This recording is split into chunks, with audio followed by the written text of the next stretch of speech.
Welcome to this episode of the Good Bloke, Not Woke podcast. This time, I'm really excited to announce that I'm having a conversation with the wonderful, legendary Greg Chappell, former Australian cricket captain and Test cap number 251. Let me give you a bit of a rundown on Greg's history as an Australian cricketer and Australian sportsman. He made his Test debut on December 11, 1970 against England, aged just 22, and scored a century on debut. So he's one of that elite group of cricketers who achieved that incredible feat. He played 87 tests, 74 one-day internationals, and over 350 first-class matches. In tests, he scored 24 hundreds, 31 50s with a highest score of 246 and an average of 53.86. That's impressive. In one-day internationals, he scored 300s, 14 50s. His highest score was 138 with an average of 40.18. That's also pretty cool. In his bowling, he started out as a leg spinner, but he had a growth spurt, got too tall, and when playing in England, was advised to give seam bowling a try, and he was immediately successful with that. He took 47 test wickets at 40.7 with best figures of 5 for 61. In one-day internationals, took 72 wickets at 29.12 with a best of 5 for 15. He took 122 test catches and 23 ODI catches. And when he retired, at the time, he was the number one player of all time for the number of catches taken during a career. Very impressive. He had incredible hands in the slips. When he retired, he went on to become a selector. If he hadn't have gone to play World Series cricket, he would have got another 2 or 3 years in the Australian team, and I can't imagine what his figures would have been like from there, because he scored a lot of centuries and made a lot of runs in World Series cricket against incredible bowling attacks. Just imagine the West Indies, Andy Roberts, Michael Holding, Colin Croft, Joel Garner, incredible. So he's an Australian selector from 84 to 88 and then again 2010 to 11. He coached South Australia for a long time. He also coached the Indian national cricket team and was a consultant coach for Pakistan. In 1979, he was awarded an MBE, and in 2021, he was awarded the Order of Australia. Very impressive. In 1986, he was inducted into the Australian Sports Hall of Fame, and in 2002, the Australian Cricket Hall of Fame. What a record. Now, Greg, these days, one of the things he does is run the Chappell Foundation, and it's an incredible charity because every cent that's donated to it goes to the charities and the causes that Greg and his wife Judy champion. Not 1 cent gets used to pay salaries because everybody who works in that charity, including Greg and Judy, it's all voluntary. So it's pretty cool. If you're looking for somewhere to direct your charity money, look at the Chappell Foundation. And, I'm looking forward to this chat because Greg Chappell, great Australian, absolute cricket icon, and just a deeply decent bloke. So enjoy the chat. Okay, Greg, welcome to the Good Bloke, Not Woke podcast. Good to see you. Good to see you, John. Sorry to be a bit late. That's all right, mate. Not a problem at all. Look, mate, there's so much that we can talk about. I mean, you've been around professional sport, you've been around leadership roles in incredible spaces in this world, and we talked a lot going through the pandemic, and you've got some brilliant perspectives on things, and you've got some really strong views on things. And, this podcast is about supporting men to step up and be better men, be more masculine, be healthier examples of what manhood is about. And I just felt like you'd have some, really wonderful perspectives from your personal life and for also what you've observed out in the world. Absolutely. So, firstly, I suppose, leadership in sport. I mean, when I grew up, you were batting number 4 for Australia, and your brother Ian was the Australian captain, and we loved what a bloody rogue he was, and then you stepped into the role and were very successful, leading a bunch of men who are high-performing athletes, and some of them got big egos, and then you're competing against others. What was that like for you? Yeah, I mean, it was fantastic. It was a great time to play cricket. I think cricket was in a great place. I grew up in North Cornell, not far from where I'm currently living, dreaming about playing cricket for Australia. And in those days, there was only Test cricket. So I dreamt a lot about playing Ashes cricket. I have an older brother in Ian, as you know, and Ian being 5 years older probably didn't recognise I was alive until I was about 9, because up till that stage, the 5-year age gap is a big gap, as a young fella. And he had mates his own age. So, I mean, he didn't need a younger brother tracking him around. And, Ian's been my hero all my life, really, because, what he was doing, I wanted to do. And, what Dad encouraged us all to do was play sport, cricket, baseball, AFL, sort of were the main sports.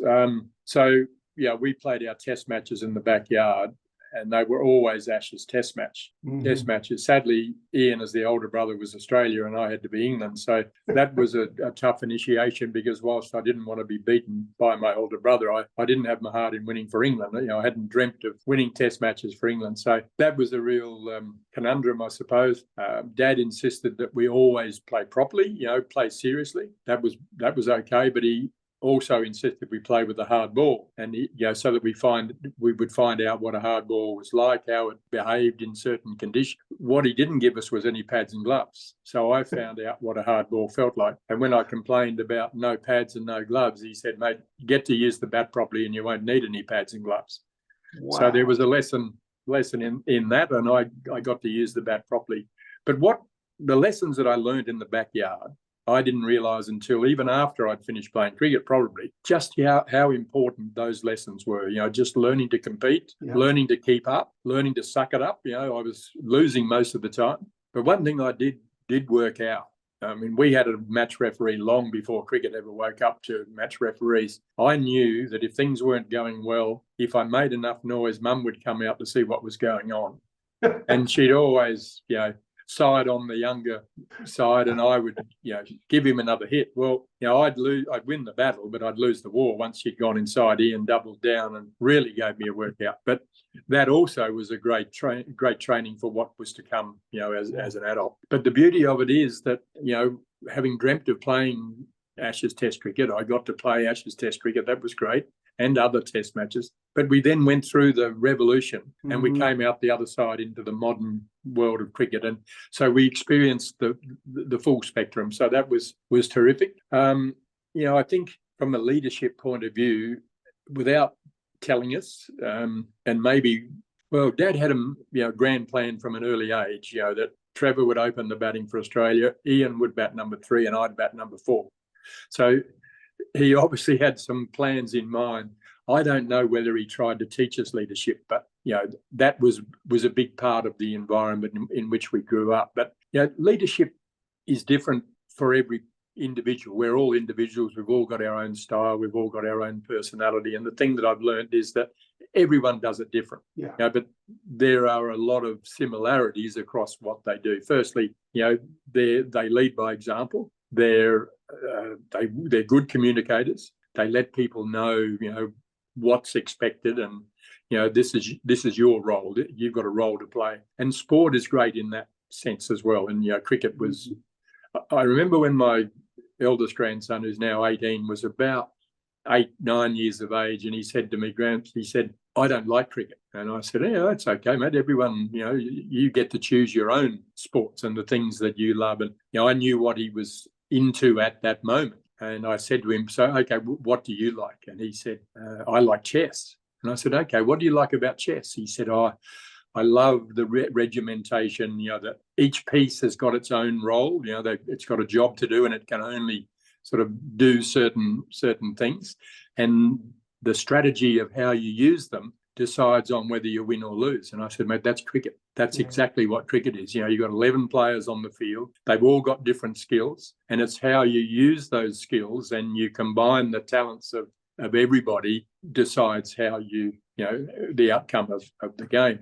And from that day onwards, he had a totally different view of cricket.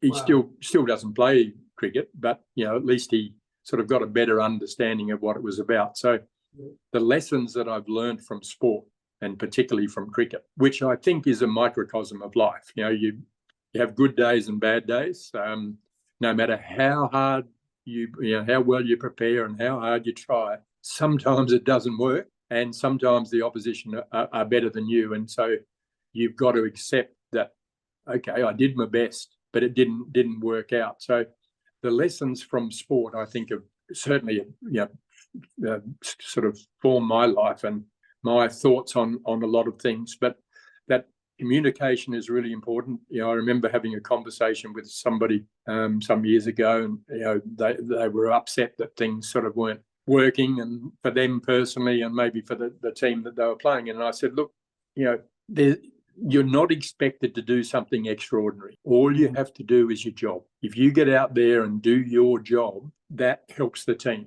You don't have to do everyone else's job as well. You've only got to do your job. And I think, those sort of lessons that have come out of cricket have really stood me in great stead. Yeah, cool. That reminds me of Brendan McCartney. Remember the yes. coach of the Bulldogs? Yep. So Macca was reserves coach at Richmond when I was conditioning coach there in the late 90s. And I always reckon he was the best teacher that I ever met in the AFL. And I remember him saying to his team one day, he said, I don't mind you having a bad day, but I won't tolerate you having a shit day. Yes. In other words, even if the ball's not going your way, you can still do all the other stuff.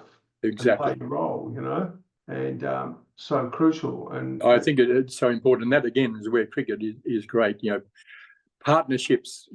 All I ever talked about was, as a player and a coach, was partnerships. You're in a team within a team as a batting pair. When you're out in the middle, you're on your own. You communicate with each other. But your job, you mightn't be batting very well, or the conditions don't suit you, or the type of bowling isn't suiting you necessarily, but your partner is doing okay. Then you're in the support role. Your job is to give him as much of the strike as you can, and don't get out. Don't, because of frustration and anger or disappointment, whatever it is, don't get yourself out.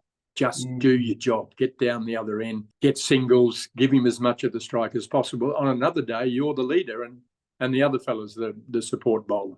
It's like Glenn McGrath and Shane Warne. They were a great combination. It was expected that Glenn McGrath got wickets in the first innings and Warne got them in the second innings.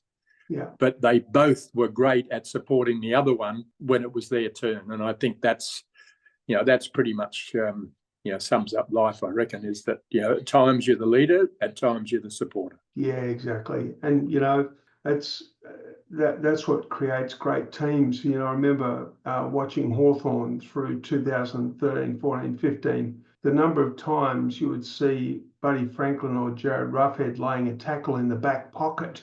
Yeah. And then getting back down the other end of the ground, because whilst they weren't in the game, they did what they could to support the rest of the team. And that sort of effort is going to create success every time. And I think that, consistent effort, day in, day out. Today mightn't be your day, but if you put as much effort in as you can in that support role, doing what you can for the rest of the team, there'll be a lot of days that are your day if you keep putting that effort in. But if you throw the hands up as soon as it's not working for you, then life runs past you, I think. Yeah, exactly. There was a great old footy coach here in Melbourne. He came out of the VFA and coached for many, many years in the VAFA. He was state coach when I played in the state team back in 83, 84. And he was a tough man, But he, footy coaches talk about pressure. And he had a definition for pressure, which he told me later on was given to him by an 11-year-old kid. Yeah. And the definition is extreme effort. And I thought, wow, that's it. That's it. That's pretty much sums it up, doesn't it? Yeah, so true. Mate, I'll moving into that area of sport and leadership and that sort of thing, there was something that sort of came across my mind this morning because I was contemplating this chat. I thought I'd love to hear Greg's perspectives on these things. And a few years ago, something happened that really disgusted me. And it was around the Essendon saga. And, I know a lot of the people involved in that. And really, it seems that was more related to a personal vendetta that the chief executive of the AFL had against a person at Essendon Football Club, because a lot of other clubs were experimenting with the same sort of stuff at the time. But on what's that show on Monday nights? Is it On the Couch or something like that? And Jared Healy, who I know, but I don't know Jared well. We went to college. It was a year or two behind me in college, and he was interviewing Jobe Watson. And Jobe Watson did what every interviewer wants. He told the truth. And basically, Jared Healy said to him, "Did you have an injection?" He said, "Yes, I did. I had these peptides injected into me as part of my training program." Completely honest. Well, the next day, I mean, Watson got scorched. And I contacted Jared and said, "Well, are you going to go into bat for him now? Because you guys are always complaining you can't get the truth out of people. This kid gave you the truth and now he's getting scorched." And I don't think Jared did anything. Well, I didn't see anything obvious, so I can't say he didn't do anything. But then ultimately he got his Brownlow medal taken off him. And that disturbed me because he's a really decent kid. You know, his dad's a very decent man. And at the same point in time, it was widely known in footy that both Dane Swan and Ben Cousins were using cocaine whilst they were playing footy. And they both got Brownlow medals. And it's like, that to me, I'm into fairness. And that to me was so profoundly unfair.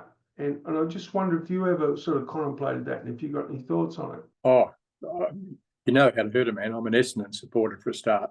I know Tim and I know Job. I don't know them well, but as a family, they're a great family. And Job is one, is a very, very impressive young man. Yeah. And it hasn't been fair. There's no point going in and rehashing the whole thing. But I haven't been close to Job since that day. But I reckon he's probably handled it as well as a human being could handle it. Yeah. I think it is profoundly unfair. And I mean, you mentioned two names. I'd only thought of Ben Cousins, and I don't know Ben, and I'm sure he's an impressive young man in many ways himself. And what he's been able to achieve in getting himself cleaned up is pretty impressive in its own way. But yes, I think it is. In fact, I had a conversation with someone yesterday and said the same thing, that I just can't believe that they took a Brownlow off Job and Ben's running around with his. So I'm not commenting one way or the other, but I do know that Job is a pretty impressive young man.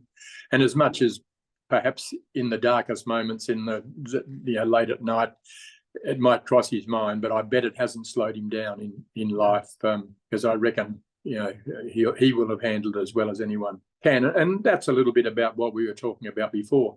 Life throws shit at you. It's not the stuff that's thrown at you that's the thing that you need to worry about. It's how you respond to what's thrown at you that's pretty important. And I would reckon that Job's got himself up, dusted himself down, and got on with his life. And I think that's what you need to be able to do. Yeah, well, I think it's some of the stuff that we talked about during COVID. People virtue signalling their synthetic integrity as opposed to having integrity. And I feel like maybe the leadership of the AFL really capitulated to what was going on in the media instead of standing firm and just really having the back of all of their people, including the players.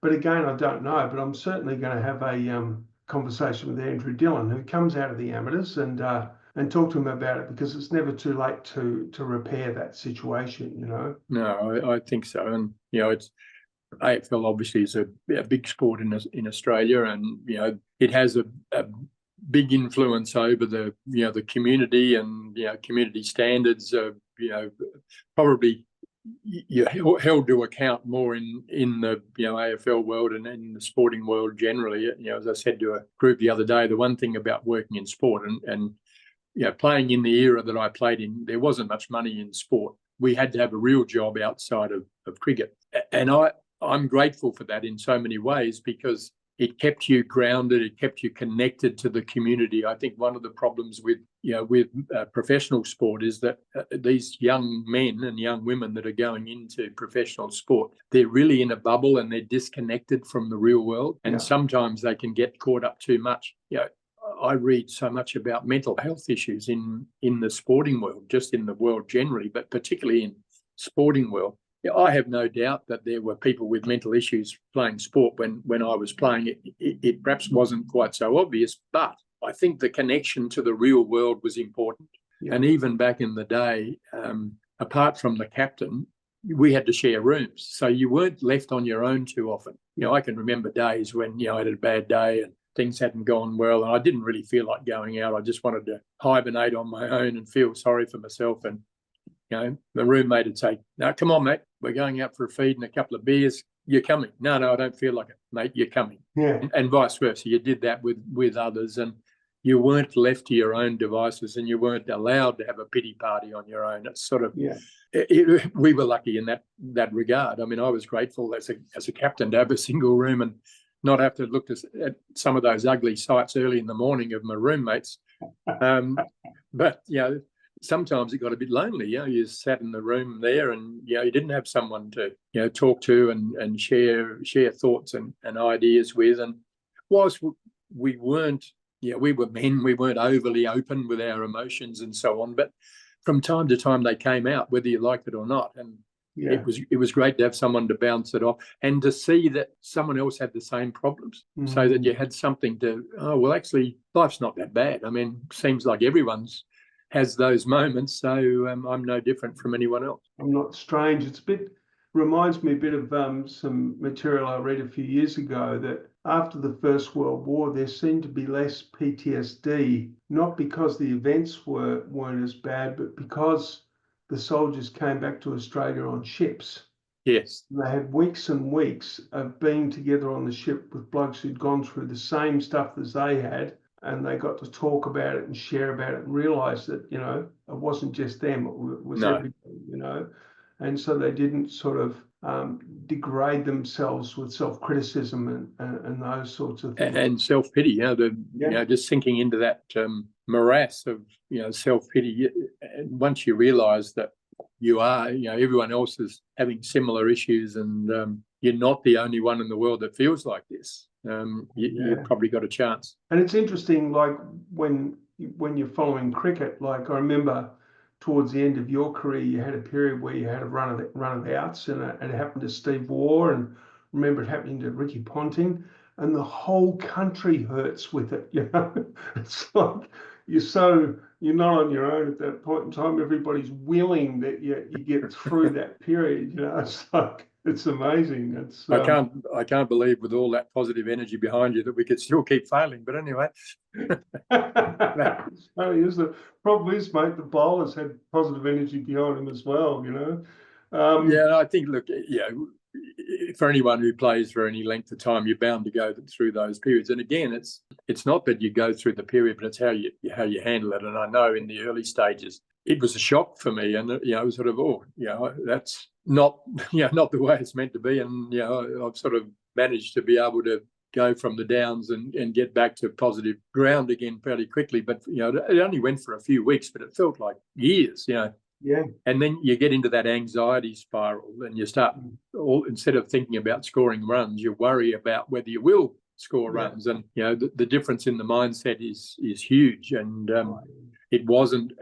And the runs of outs were certainly, from my experience, the first thing is you start thinking, it must be my grip or my stance or something physical, and you start working on all this sort of stuff. And then somehow the light bulb goes on, and you realise that this is the problem. Yeah. And so the runs of outs took as long as it took you to realise or relearn that I had to sort this out, and the rest of it would follow. And so the attitude that one takes to life, the one that I learned, thankfully, early enough in my career, that my physical ability wasn't what was going to be the thing that would make me successful.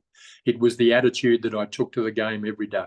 Yeah. And my job in the morning, when I woke up, the first thing I did was check in with, how am I thinking? What's my attitude like? If it was good, then the job was to keep it ticking over. If it wasn't good, then I had to get myself into the right frame of mind, the right attitude, and take that to the ground. And luckily I was able to do that most of the time. Yeah, cool. Well, I watched some great innings. And one other thing just about, and I don't want to, there's so much to talk about, and I don't want to entrench ourselves too much in cricket, because I know you've got a lot of other interests, but you shared something with me once, I was 25 years ago, where you said that when you were playing cricket, one of the things you battled was migraines. Mm-hmm. And sometimes you played with crippling migraines. What was that like? How did you survive that? Because nobody knew. No, apparently it was related to eye strain. That was sort of the thought of it, and probably a little bit of dehydration from time to time. We all must have played our whole career extremely dehydrated because we didn't drink as much water as I certainly didn't drink as much water as the recommendations of how much water you should drink, because I'm not a thirsty person. And, I can remember days on the cricket field, and we played in the summer, drinks would come out. So, 2-hour sessions at an hour, they'd bring some drinks out. There were some days I didn't even bother having a drink. And there were other days where I might have only had half a drink, So I think that was probably it. But, again, I think concentration is nothing more than focusing on what's important at that moment. Yeah. And for me, the thing as a batsman, the thing that was important was to see the ball leave the bowler's hand. Yeah. So my whole process, my whole routine was around making sure that when the bowler got into the load up, that's where my focus was. Yeah. And I think I got so caught up in my process that I didn't even remember or realise that I had those headaches. Thankfully, it resolved itself, and and I think drinking a little bit more was probably one of the factors in in solving the problem. But no, I mostly, for the most part of my career, and only for short periods, maybe it was different, but it didn't matter what was going on in my life around cricket. Once I walked through the gate, nothing else mattered. I was in that zone, and even from the health point of view, even if I wasn't feeling 100% on that day, I didn't realise it. Maybe I was just dumb. I don't know what the thing was, or naive. I don't know, but I was able to just throw the rest of it off and just get into that focus sort of tunnel, and everything else sort of fell away. I think we call that white line fever, mate. Yeah, I had a little bit of that, particularly when I had the ball in my hand, because I wasn't that good. I enjoyed bowling, but I wasn't good enough to be a frontline bowler, and I enjoyed the opportunities that I got to bowl. But in my mind, everything that beat the bat should have been out, because I didn't beat the bat too often. So I needed them to be out. And so I did get a little bit grumpy when I had the ball in my hand. Because you used to bowl medium pace and a bit of spin, didn't you? Well, I started off as a leg spinner, but when I was a kid, up until I think I was about 17 before I really started to grow. So I was I was the youngest in every team that I played coming through the system, but I was also the shortest. So my leg spin, I sort of bowled it up and, got the ball up above the batsman's eye line, and it worked really well. I mean, if you could bowl leg spin half decently at junior level, you got a lot of wickets. Right. And so I love bowling my leg spinners. But, in the backyard and even in primary school cricket, I would open the bowling and then come on later on and bowl some spinners. So I'd been bowling medium paces all my life. And, as a 19-year-old, I went to Somerset County Cricket Club and played a couple of seasons of county cricket. But within the first month of being at Somerset, they had a thing they called the Blackthorn Cider Trophy, which was a one single wicket competition. So 1-on-1, obviously had some fielders, but it was you against the opposition. So you bowled so many overs, and however many runs your opponent got, then you had to beat in the same number of overs. And I won I went to Somerset as a leg spinner, a batsman and a leg spinner. But I didn't think the leg spinners had worked too well in the single wicket, so I decided I'd bowl the medium paces. And I won the Somerset single wicket competition. And the coach said to me, "How long have you been bowling those?" And I said, "All my life." And he said, "Well, I think we can use them a bit more than we can use the leg spinners. So that's what you'll bowl from now on." And it was a blessing, because, at 17, I grew about 5 centimetres or more, and the pitch became too short. I still kept trying to bowl the same way, but they were landing in the keeper's gloves. Yeah. So I was a favourite leg spinner. I was never going to be a Warnie. No, my God, what a special person he was. And yes. But yeah, I mean, I used to rate you as a bowler. I thought, because you're very, very accurate. You're very Glenn McGrath, on the spot. And I lacked about 20 kilometres an hour. That's all. Yeah. Well, Pigeon. I mean, I used to watch Pigeon train a bit. I mean, yes. He's a beast. He had the capacity to push himself over the pain cliff like very few athletes could. Yeah, I mean, he was extremely focused and disciplined, and I've used him as an example a lot as a coach to other young bowlers. I said, you don't have to run up and bowl magic balls. It's, in fact, if you run up trying to bowl magic balls all the time, you'll go around the park. Yeah. Your job is to bowl good balls, good overs, and good spells. Glenn McGrath didn't swing it much. No. He didn't have great variations, but what he could do was bowl good balls, good overs, good spells. And I can promise you, if you've got a reasonable amount of ability and you can do that, you'll get wickets, because you'll get natural variations anyway. Some that you think are outswingers will go the other way, and the pace varies slightly, and it's the slight changes of pace that actually work rather than the drastic changes of pace. So he was a great example of someone who just kept bowling good balls, and in the end the batsmen get themselves out. Yeah, well, that was what he told me. He said that people come to me and ask me what my secret is, and he said I tell them, they walk away disappointed. Yeah. I said, what is your secret? And he said, just short of a length, straight over off stump, 99 balls out of 100.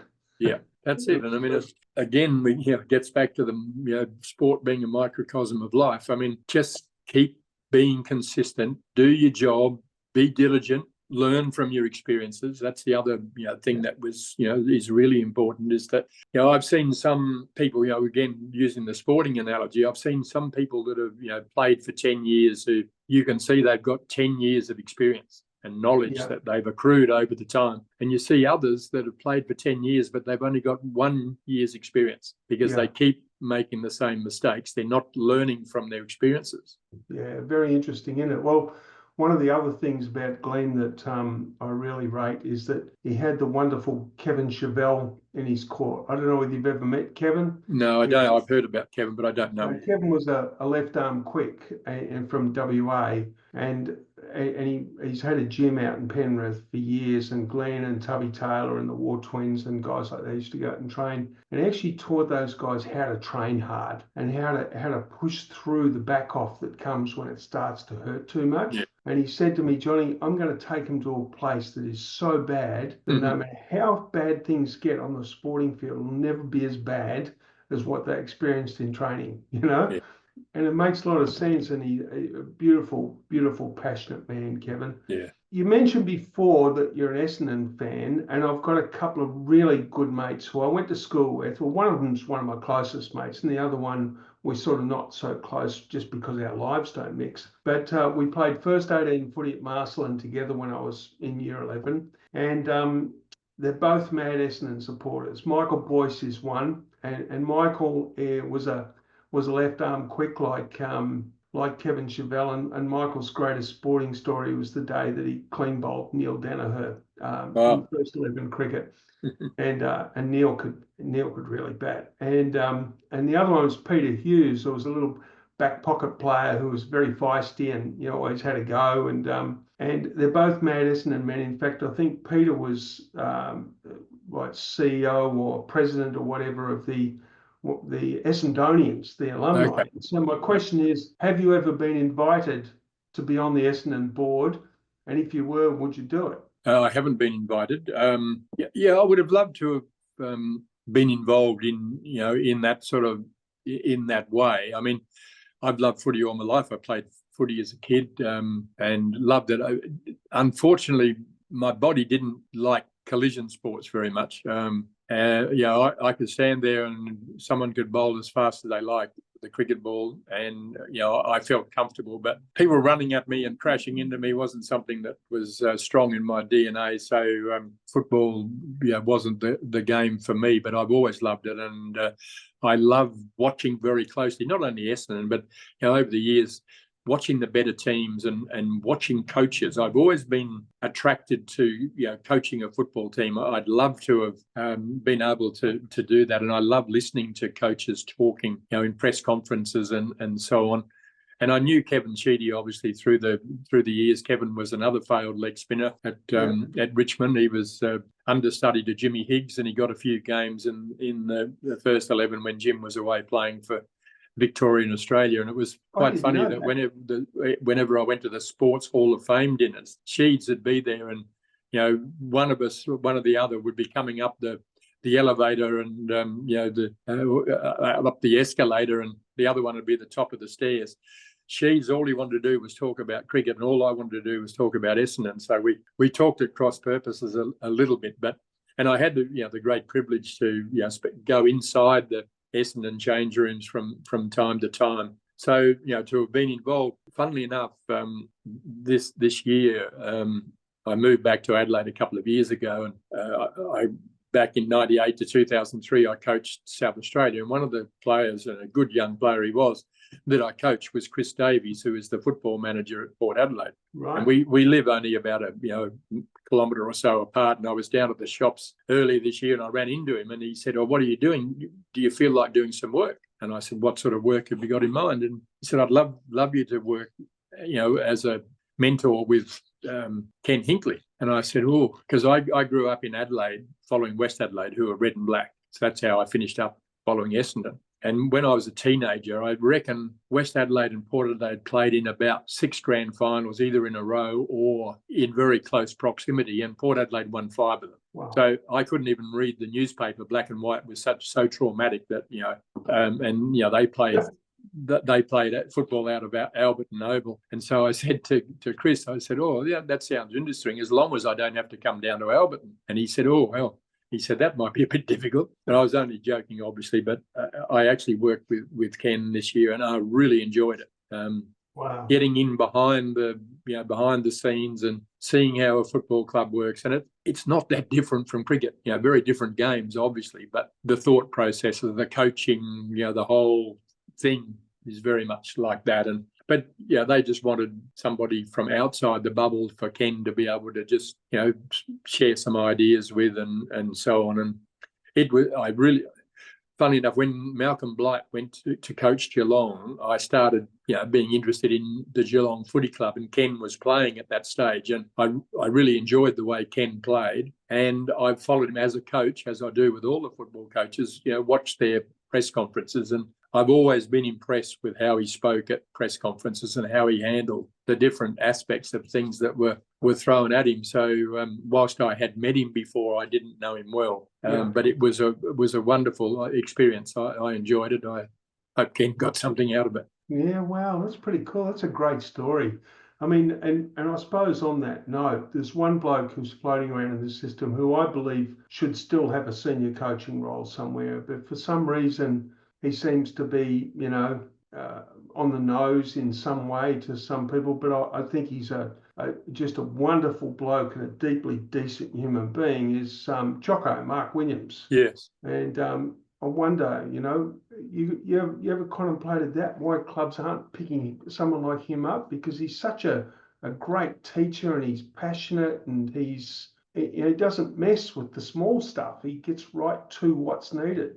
Yeah, I know Mark quite well. We grew up not that far apart, even though there's quite an age gap. I certainly knew his father, Foss, was Port Adelaide Football Club coach and legend at the time. And, we weren't that far from where Foss and the family grew up years ago. And so I know Mark reasonably well. Mark's a wonderful human being, and I agree with you. He's a great teacher.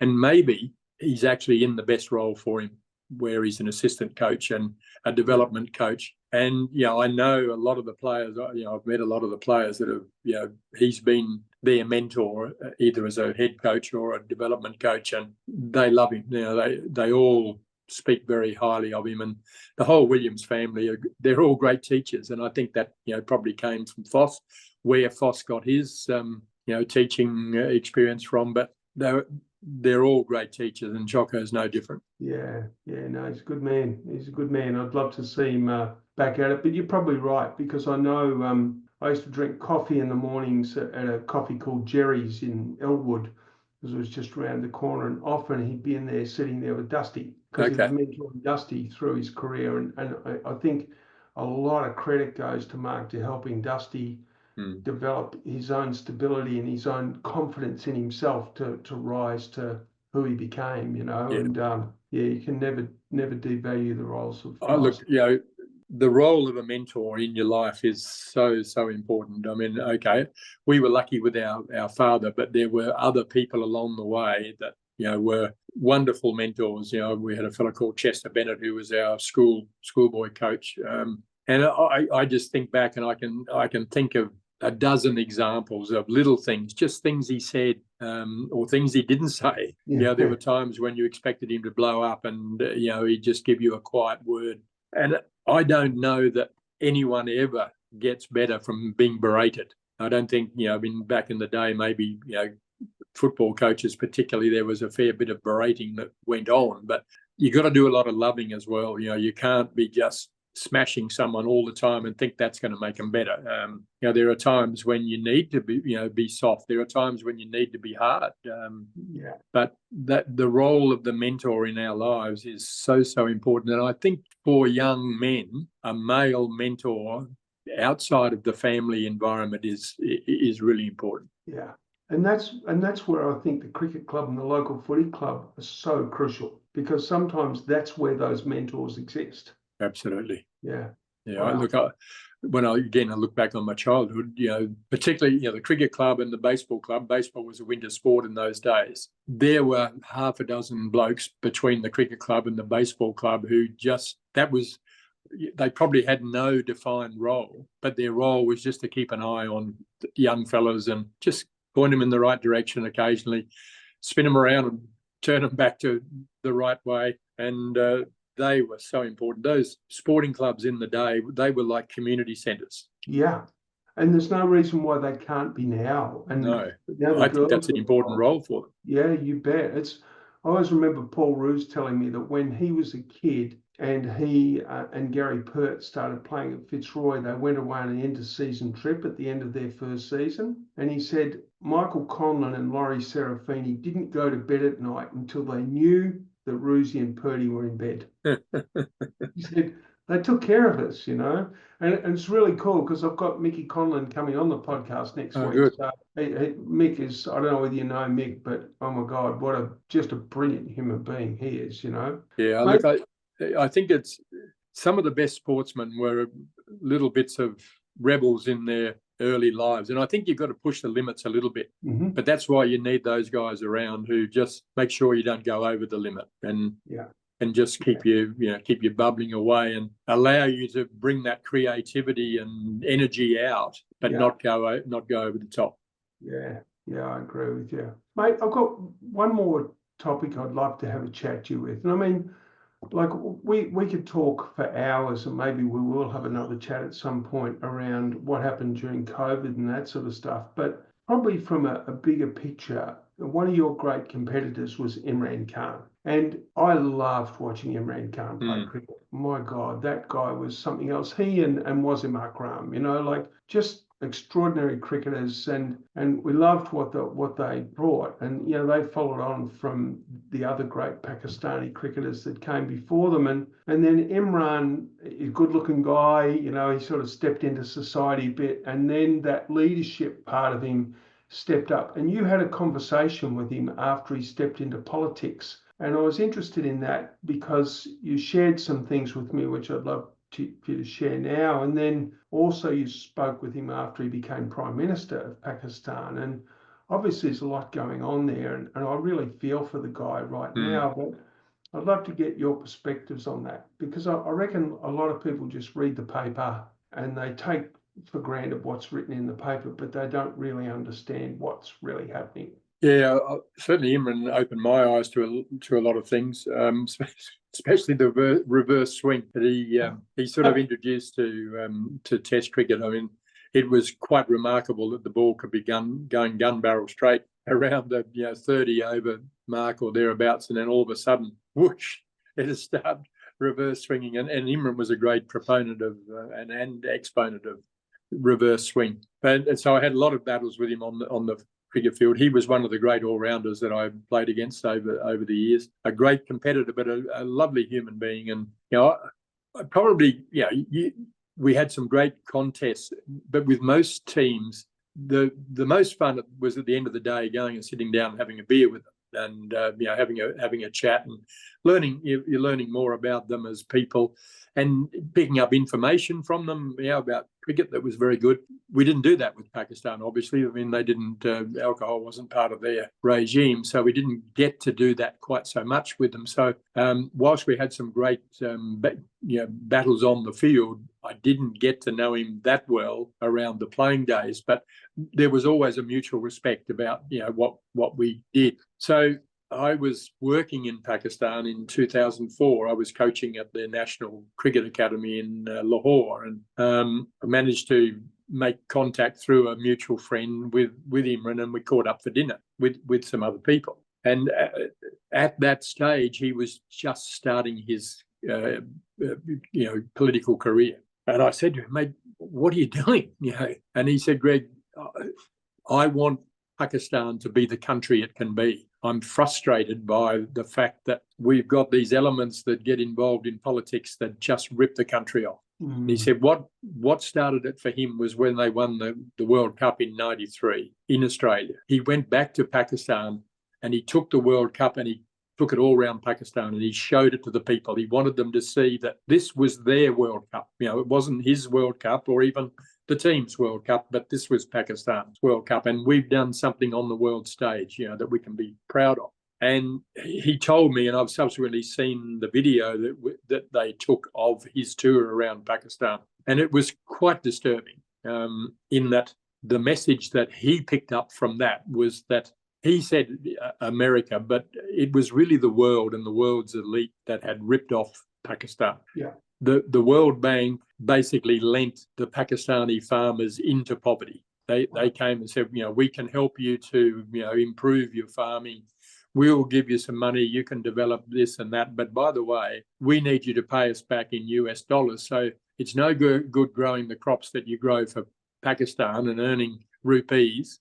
You need to grow some crops that you can sell internationally for US dollars and you can repay us. Well, what happened was that they changed all the crops that they grew and then they couldn't sell them anywhere.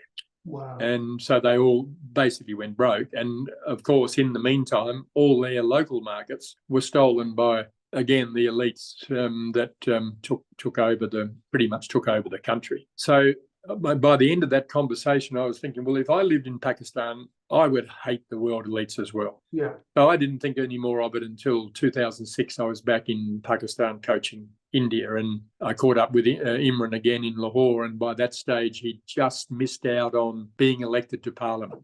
So I said, well, so where are you at? Is that the end of your political career? He said, no, Greg. He said, politics goes in a 7-year cycle. He said, I've just finished my first 7 years and it hasn't been successful, but I will be successful in my second 7 years. And sure enough, he got members of his party elected and so on. And so between 2006, I didn't see him again until 2020. And by that stage, he was Prime Minister. And so I thought, well, I'm in the country. I was there on a business trip. I was in the country. I can't come to his country and not make contact. So through a mutual friend, I made contact and he said, come to Islamabad and meet me. And I'm in Lahore's a couple of hours away. I'd love to see you. So I went and met with him. Viv Richards was in town because the Pakistan Premier League was on at that stage, and Shane Watson was in town commentating on the Pakistan Premier League, and Viv was sort of a mentor with one of the teams. So the three of us met Imran in his office, and we were wedged in between the Saudis who just had a meeting with him, and the Americans were waiting in the waiting room. We were to have 15 minutes. We had 45 minutes. Wow. And at the end of the 15-minute mark, his chief of staff came in and said, sir, Imran sort of waved him away, and the chief of staff kept coming in every 10 minutes and Imran had waved him away. And finally the chief of staff came in and he whispered something in Imran's ear, and that was the end of the meeting. But I think what he whispered into Imran's ear was that the Americans are just about to leave, so maybe you should finish that. But Imran said, at the end of it, I can't remember how long he'd been in office at that stage. He said, but this is the most fun I've had in this job, just sitting with you guys and just chatting about cricket and so on. But I asked him some questions around, because I said to him in 2006, mate, you could die in this job. Have you thought about that? And he said, yeah, Greg, I've thought about that. But he said, if that's what Ella wants, then that's the way it is. I'm here to do a job. I want this country to be the country that it can be. And the difference, 2006, when we were there with the Indian team, everyone was walking around worrying about the next explosion. In 2020, when we were there, when he was Prime Minister, everyone was doing deals. They were talking about business, they were talking about the future, and there was activity. There was stuff that was being done that I'd never seen being done in Pakistan before. And not all of it was down to Imran. Some of it had been, started before he came into it. But what he'd done is give them hope. And give them a chance to think about the future rather than worrying about, can I get through until dinner tonight? They were making plans for 10 years, 20 years, and it was so different. But the thing that stuck in my mind, he said, because I asked him, I can't remember the exact question, but how's it going? And he said, Greg, I'm on borrowed time. He said, I'm only here at the pleasure of the Americans. If they think that, they can do what they want to do in Pakistan, I'm fine. But if they think that I'm an impediment to what they're doing, then they'll remove me. And the other thing is, he said, I am dealing with 7 mafias a day. So he said, there's not just one Taliban. There's an Iraqi Taliban. There's a Syrian Taliban. There's an Afghani Taliban. There's an Indian Taliban. There's an American Taliban. And I've got 2 of my own. So I'm dealing with 7 mafias a day, trying to juggle all of these things. And if I interfere with their business, then I'm in trouble. And I interfere with their business every day. I'm trying to stop corruption. I'm trying to stop the things that have stopped our country from growing and becoming the country it can be. And sadly, eventually, the world elites decided that they couldn't put up with it anymore. And, he's been languishing in jail. And the last I heard, even his friends can't speak to him at the moment. His family can't see him or speak to him. They've turned the power off. He's in a dark, dank cell with no communication. And, that's not good for any human being. And he's one of the strongest, toughest, focused individuals that I've ever met. But it must be hell where he's at the moment. That's heartbreaking. Wow. It's very sad. Feels so helpless to do anything. But I have no reason to be hopeful, but I have a great sense that he'll be fine. That he will come through this. I mean, there'll be some damage. I mean, any human being that's been through what he's been through is going to have some ill effects. But I tell you, he, apart from Dennis Lilly, he's probably the strongest willed person that I know. Yeah, wow. Yeah, and I suppose, when you read what Nelson Mandela went through for 27 years. Exactly. Yeah, there's and I think that's the marvelousness of the human spirit, and we look at what's happening today with people who are, especially young people struggling with a really low level of resilience and getting upset about all sorts of things. And then you take it to the other end of, we know what the human spirit is capable of. And we need, and for me, that's why we need more and more mentors in the community, helping the young boys, the young girls to actually step up and gain some resilience and some confidence in their own ability to handle adversity, so they're not knocked over so easily. Absolutely, and it's tough. We have a charity, the Chappell Foundation, which supports youth homelessness, and I meet a lot of kids that have lived their life on the streets from as early as 7 years of age, and I'm just amazed at how resilient some of them have been. I hear, we support 7 charities across the whole range of support services for youth homelessness. And each year we have an annual dinner at the Sydney Cricket Ground, and some of all these charities come along, but we have a couple of kids, or at least one, speak every year. Right. And they tell their story. And I mean, it brings tears to your eyes, to hear where some of these kids have come from. There was a young woman that spoke a couple of years ago. She'd been living on the streets pretty much since she was 7 years of age. Wow. The fact that living on the streets, she felt safer there than going home. Wow. I mean, how must that be? I just can't imagine. There was one kid that was the 17th child, his mother's 17th child. I think there'd been 4 or 5 fathers of that. And he'd basically been kicked out of home at 6 years of age. Wow. The stepfather didn't want him there, so they, sent this kid off. And here he was as a 19-year-old kid. He was in the backtrack program up in Armidale in New South Wales. And they turned so many lives around. And I know when we started the Chappell Foundation, I said to my Darshak Mehta, who's chairman of the Chappell Foundation, if we can put one life back together again, it's all worthwhile. Yeah. Well, thankfully, through the 7 charities that we support, we're putting back together hundreds of lives a year. And it just gives me so much pleasure to hear some of these kids speak.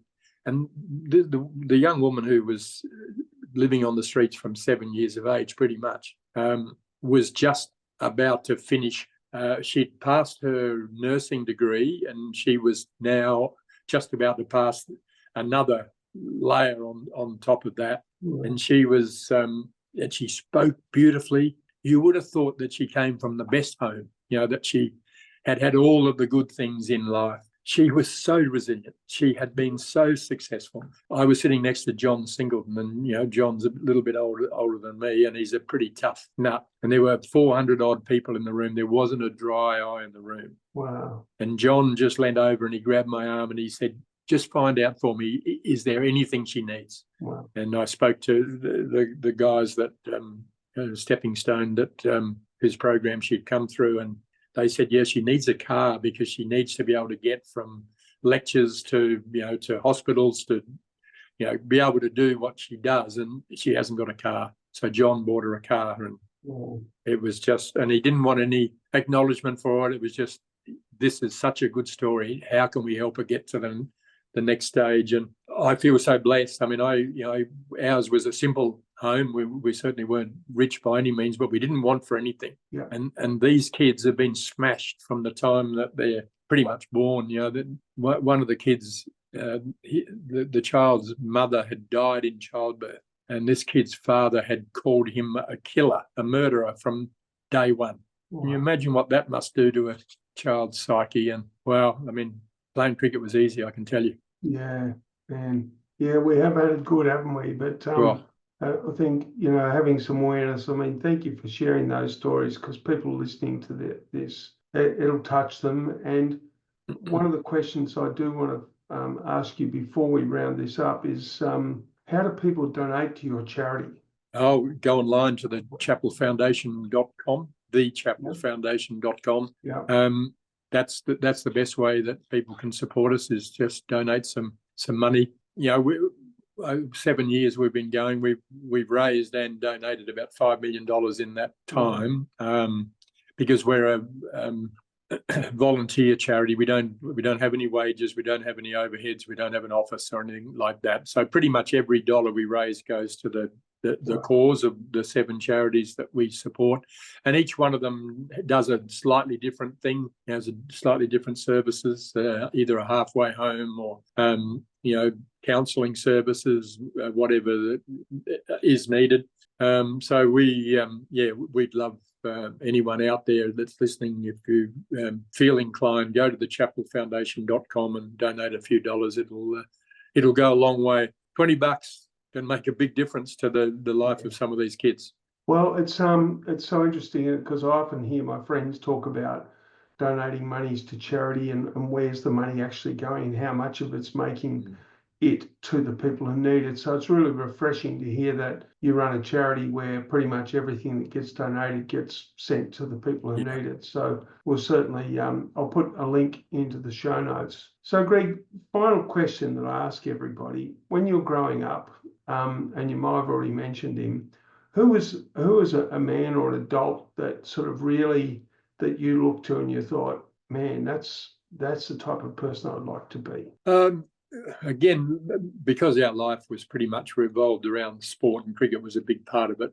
Dad used to say, because there was no television for up until I was about 15 or 16. So if we wanted to watch cricket, we had to go and watch it live. So Adelaide Oval was a pretty important part of our early life. And whenever visiting teams would come, Dad would say, these guys are the ones to watch, And Neil Harvey was my hero as a child. Neil Harvey, Alan Davidson, Richie Beno, Norm O'Neill, they're all New South Welshmen, but New South Wales was the team of the time, and they were the ones that I really resonated with. And Neil Harvey, who grew up in Fitzroy, even though he played for New South Wales, you can claim him as a Victorian because that's where he grew up, and he played on the cobblestone back streets of Fitzroy. And I have no doubt that influenced his batting, because I've seen some of those back streets in Fitzroy, the cobblestone back streets, and there weren't too many true bouncers, I could guarantee you that. And Neil was one of the quickest and most nimble players, and even though he was a left-hander, he was my hero. And when there was no one else to play with at home, I'd throw balls, throw the tennis ball against the laundry wall and play test matches. And as Neil was a left-hander, I had to bat left-handed for Neil. But he always got runs in those test matches, and I made sure he wasn't getting out. And I might have even occasionally sort of stretched the parameters for Neil just to make sure that he got some runs. But he was my hero, no doubt about it. And whenever I went to Adelaide Oval, I followed him everywhere except the bathroom. I think I'd sit in front of the players' viewing area at Adelaide Oval, and if Neil went down the back stairs to the practice area, I'd go around under the stand and out the back to be there. And I could stand about this close at the back of the net. Wow. When he was batting to watch him bat. Watching him in the field, he was nippy, pretty quick and a baseballer, had a great throwing arm. And I mean, he was definitely my hero of the time. So that was who I wanted to be. I don't think I ever thought about changing to left-handed batting, but I wanted to be him, and he was the one that probably was the biggest influence from a cricket point of view, apart from our father. But I was lucky with, as I mentioned, Chester Bennett earlier, our head coach at Prince Alfred College. He coached the first 18 and he coached the first 11, and very quietly spoken. But when he spoke, you listened. He didn't say much, but what he said was worth listening to. And I remember he tapped me on the shoulder one day. On a Friday lunchtime, he would get the first 11 together in one of the lecture rooms and just have a conversation about cricket. He wouldn't lecture. It was just, right, okay, what about running between the wickets? And we'd have a conversation about running between, what's important. Then the other day it might be fielding, and it might be partnerships or whatever. But I remember I'd got scores of sort of 20 and 30 for a few games in a row. And Chester had played some first-class cricket for Western Australia and South Australia. And I think he'd played some amateur footy for Western Australia and South Australia. So he's a good sportsman in his own right. But as we finished one of these lunchtime conversations, we walked out into the school quadrangle. And I thought I was walking away, and I got this tap on the shoulder, and Chester sidled up alongside me and he said, "Greg, I don't want your career to be blighted by the same thing that blighted my career." He said, "I made a lot of 20s and 30s and 40s, but I didn't make any big scores. The hardest thing to do in a cricket match as a batsman is to get started. You're most vulnerable in those early overs. When you get a start, you've got to make the most of it for your team and for yourself. So please think about that." And he walked away. I made 3 centuries in a row after that. Because, when I got to 20, I thought, wow, this is what he was talking about. I better keep it going. And it was such an important conversation. Wow. Probably the only one other conversation that he had with me that was more important. We were taught that when you're given out, the umpire is the boss. And when you're given out, you don't show any signs of, disagreeing with the decision. You certainly don't stare at the umpire and you don't say anything. You just turn and you go. Yeah. I was given out LBW in the first 11 game on the front oval at school. And obviously I either was upset with myself or I wasn't happy with the decision. But when I wasn't unhappy, I just turned and went. But when I was sort of, upset or whatever, I would walk quickly. And obviously I walked quickly off the oval. And we used to change. We didn't have a dressing room at the ground. We just used to change in the prefect's room, which was an old school building. And the floor in the prefect's room was a slate floor. And because the school at that stage was about 100 years old, the slate had a bit of a, amber in it. It was a bit where everyone walked through the middle of it had been worn down. And there were photographs all around this room of the old prefects. And I walked in and I looked around and there was no one there. So I hoisted the bat up against the wall. Thankfully, I missed all the photos, but it bounced off 3 walls, landed on the floor, and it was still spinning on the slate floor when I was aware of someone else had come into the room. And I looked around and there was Chester standing in the doorway. And I thought, uh-oh, I'm going to cop it here. And he just looked at me and he said, Greg, you might want to use that bat again. I'd look after it if I were you. And he turned around and walked out of the room. Wow. It couldn't have had a bigger impact on me than if he'd picked it up and hit me over the head with it. Mm. I never threw another bat ever again. And, I counselled many cricketers over the years about looking after their bat. And it was funny, I was with Ian during the week and he was telling me a very similar story of how he'd got out and walked into the dressing room and threw his bat down and threw his gloves down, and he was sort of swearing as he threw the glove at the wall. And same thing, he looked around and there was Chester, and Chester just said to him, Ian, just remember, nothing good is achieved in anger. And he turned around and walked out the door. Wow. Pretty powerful stuff. And he was a pretty important man in our life. Well, he knew where to place the words, didn't he? Yeah. Wow, that's incredible. Well, mate, it's so interesting. You're just talking about Neil Harvey and how you modelled him, and I think I've told you this before. I had an amazing realisation one day about, 2005. I was on holidays up in Airlie Beach in Queensland. And as a kid, and all of my mates, we used to always try to emulate your batting stance. Like your batting stance to us was perfection, and we'd always try to emulate it. And I was in the gym training, I was throwing weights around, and the cricket was on, and Matthew Hayden was batting.